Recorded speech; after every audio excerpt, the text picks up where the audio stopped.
Have you ever found yourself wisely nodding while someone else is explaining something super complex and everything's just going woof, straight over the top of the noggin, and you're left thinking, what are they saying? Welcome to my world. This was me at the start of my placement at Bayside Council, but now after working there for a while, I've actually become that professional explaining all the complex things, but in a more simple way so that you guys can understand. Welcome to planning. So today I'm going to be talking about my role at Bayside, what I do, my key responsibilities, and how I've developed my professional skills. So currently I'm a development assessment planner, and put simply, people need approvals to build buildings around Bayside Council, which is the local government area around the Sydney Airport. And I'm responsible for assessing development applications to make sure they meet the legal and safety requirements and that developments are suitable for the local area. So, earlier this semester, I chose to focus on 3 main skills, and verbal communication is the first one. In my role, I need to clearly convey information, and this needs to be done verbally. This helps me present my assessments, participate in meetings, and facilitate discussions that may lead to negotiated agreements or solutions. And I've been able to improve in this area by getting feedback from my coordinator. So, one example I had was 3 weeks ago when a dad walked into council and he was asking, I want to put a basement underneath my garage and I've got the approval, but it's way too expensive. And the duty planner said, well, in that case, you can do a section 4.551A of the LEP, which is a mod to the DA. And the dad was like, what?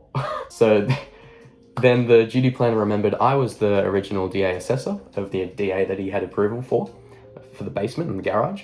And he said, why don't you come down, Haven, and explain to this guy what he can and can't do? So I came down and said, scrap the garage, too expensive. We can't put a box top on top because it doesn't meet the legal requirement, but you can have a pitched roof and we can scrap the ceiling on the interior, and that allows for a better facilitation and use of that space. And that ended up being a good outcome for him. So there's just one example. Secondly, I chose to focus on my knowledge of planning legislation. There are so many legalities around development, and it's part of my job to know them. And this is crucial for avoiding legal pitfalls and ensuring that my assessments are robust and defensible. Lastly, I chose to focus on report writing. So let's see what Haven has to say about that on his way to work. So one of the ways I've improved in my report writing has been the process of a peer review, where when I write a report, I'll send it to my coordinator and he'll turn track changes on, and I get to see all the edits that he'll make to improve. So that next time, I don't need to make the same mistake. I can look at the previous report, see, yes, this is the feedback, and implement that into the new reports that I write. And it's almost the same with the Gibbs reflective cycle. In anything you're doing, if you can reflect on it so that you can improve next time, you don't have to worry about making the same mistakes twice.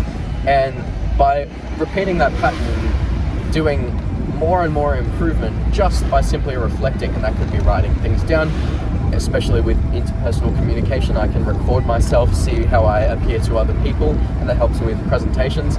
These simple things that you can do will always help you improve professionally, so I can become a better professional, have more employability skills, and it may not even be a question of employability, it may be a question of who do I want to be to provide a service for other people.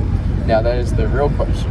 So thanks for joining me on this work day. I've just finished up and I get to enjoy the rest of my afternoon. I also get to enjoy a 9-day fortnight by working at council, but there are so many different other multitudes of ways you can use your experiences and qualifications as a planner rather than just working at council. So dream big, chase your goals, and it will take you a lot of places because we need quality planners today.